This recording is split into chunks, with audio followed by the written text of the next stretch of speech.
The warrior queen of Kigali, a legend of love and liberation. In the golden kingdom of Kigali, peace was once a way of life under the wise rule of King Ajani. The rivers ran clear, the fields thrived with abundance, and the people sang songs of gratitude for their benevolent king. But peace, like all precious things, attracted the envy of dark hearts. Among them was Amiri, a ruthless warlord, consumed by his lust for power. Amiri waged a bloody coup, his mercenaries storming the royal palace and slaughtering King Ajani's family.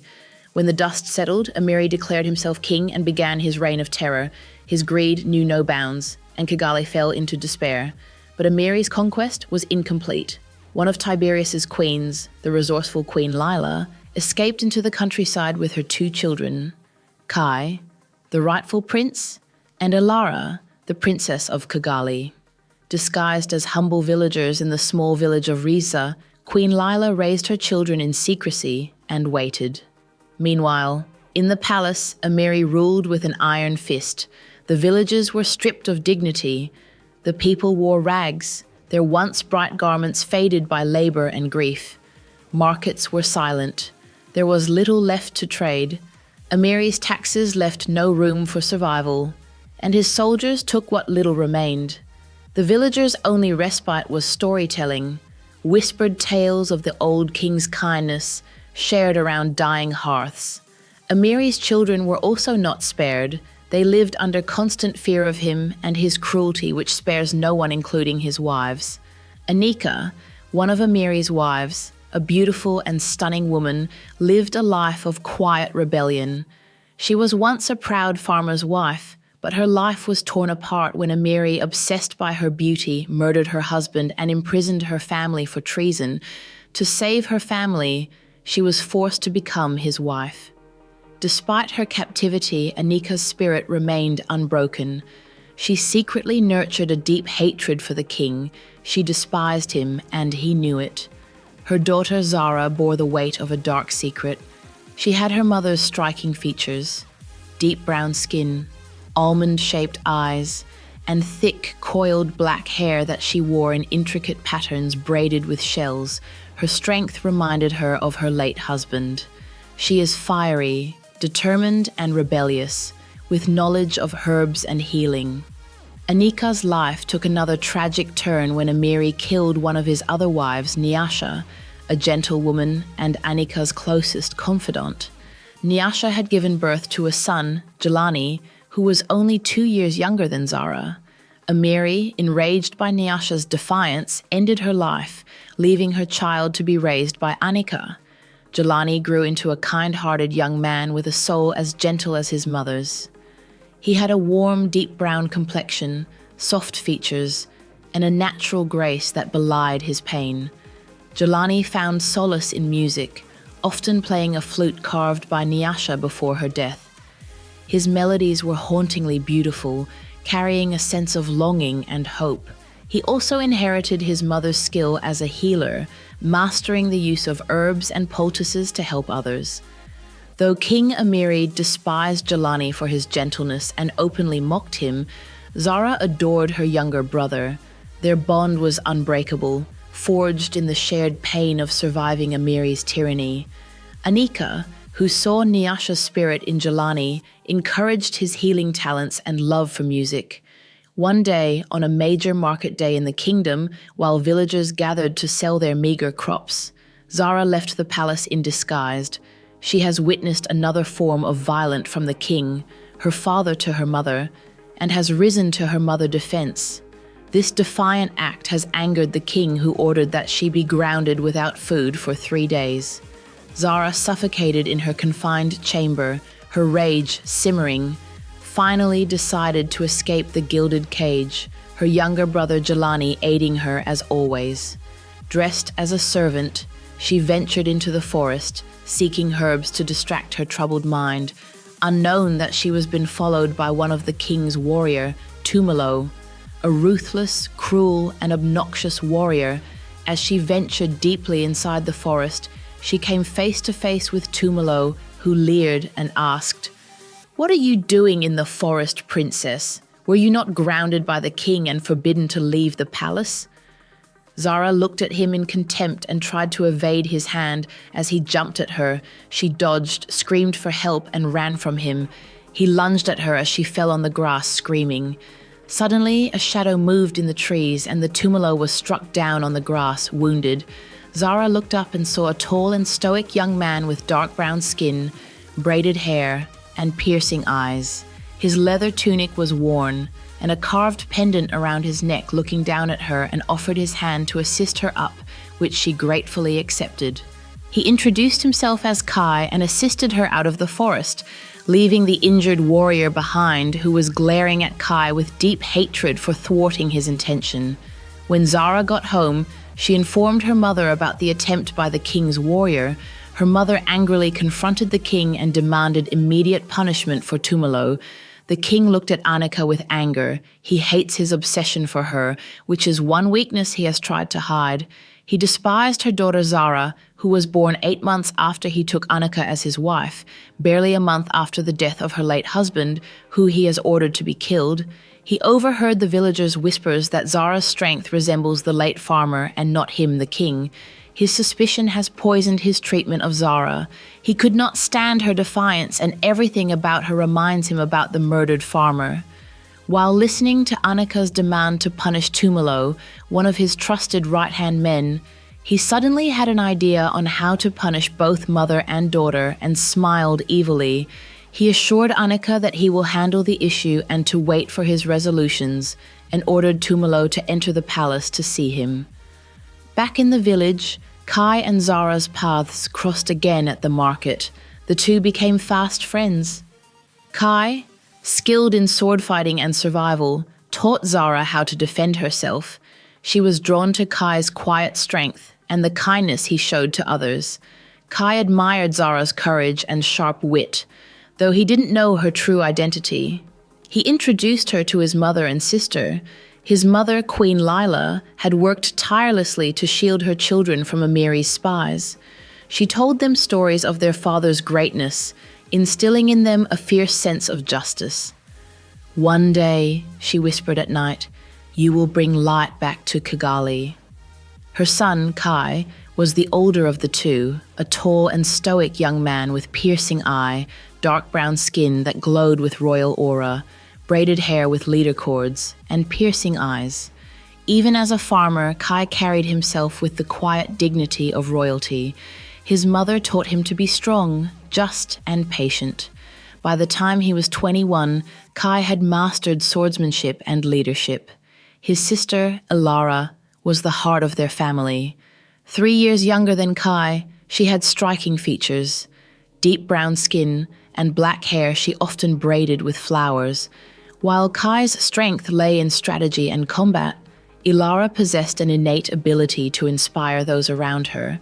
She was empathetic and quick-witted, with a talent for uniting people through her words. She bonded with Zara immediately. Queen Lila was ill with an unknown illness, which was partly why Kai brought Zara to meet her. He has seen Zara's skill in healing some of the sick villagers and needed her help. Zara was able to get herbs and cured Queen Lila of the illness which endeared her to the family. They always sit together in family hearth, exchanging stories and gossips without knowing the true identity of the other. A month later, Jelani overheard King Amiri plotting with Tumalo to make Zara his wife. The plan was for the warrior to kidnap Zara during the Ofogo festival, which will warrant the king to approve their marriage. He quickly informed Annika and Zara of the king's plot, while the two were in the kitchen supervising the evening meal preparation, much to their dismay. Back in her mother's chamber, Zara confronted her about the king's treatment, the king's brutality, his unspoken hatred toward her. Annika confessed to her that Amiri was not her father but her father's murderer. Zara felt her world shift. The man she loathed was no longer bound to her by blood. Her real father had been a kind, wealthy man, killed because of the king obsession and desire for Annika. Anger boiled within her. She could no longer remain in the palace. With Annika's tearful blessing, Zara fled to the village of Riza, finding refuge with Kai and his family. Zara shared her story with Kai, who then revealed his true identity as the true heir of Kigali. The connection between them deepened, forged in shared grief and a desire for justice. The village where Kai and Zara lived was simple but vibrant. The houses were built of mud and thatch, surrounded by fields of SS yam and cassava. The villagers wore tat-colored woven garments, often patterned with intricate designs. Men wore tunics with leather belts, while women adorned their hair with beads and gold pins. Life in the kingdom was hard under Amiri's rule. The king's warriors often raided their homes, stealing crops and abducting young men for forced labor. The villagers lived in fear, but found solace in their communal gatherings, where stories of the old king and his kindness were told in hushed tones. Meanwhile, Kai took up the mantle of leadership in the shadows. He began training villagers in the art of combat and resistance, instilling hope where despair had taken root. Zara, no longer a sheltered princess, embraced her role as his partner, learning to fight and lead alongside him. Jelani, Zara's loyal brother, remained behind in the palace, acting as a secret informant. He was the only one who knew where Zara has escaped to. The king has sent his warriors and spies to look for her, but none has been able to find her. During one of his clandestine trips to deliver messages for Zara, he encountered Alara in the forest. From the moment Jelani met Alara, the younger princess of Kigali, something shifted in his heart. Ilara's vibrant energy, her warm smile, and the fire in her spirit drew him in. For Alara, Jelani's gentleness and quiet strength, the haunting melody of his flute, provided a sense of calm she hadn't realized she needed. Alara discovered a kindred spirit in Jelani, and their bond grew. One day, one of the king's warriors was assaulting a poor villager in the market. Kai intervenes and wounded the warrior. He was captured and imprisoned. The villagers, emboldened by Kai's teachings, rallied under Zara's leadership. With the help of Queen Anika, Jelani, and a combination of cunning and strength, they orchestrated Kai's daring escape to their hideout. The hideout became their sanctuary, but news of Kai's true identity soon reached Amiri. In a fit of rage, the king ordered the execution of Queen Lila, aiming to crush Kai's spirit. Her death, however, only galvanized the rebellion. The villagers' resolve hardened, and their rebellious chant echoing in the night. The oppressed villagers and some disillusioned soldiers rallied behind their true prince. As the rebellion grew, they were joined by Amiri's other children. The king had treated them with cruelty, dismissing them as weak and unworthy. United by their shared suffering, they turned against their father and fought alongside Kai and Zara. The rebellion culminated in a fierce battle at the palace. Zara, wearing a simple yet powerful outfit of dark leather armor and a red sash tied around her waist, fought at Kai's side.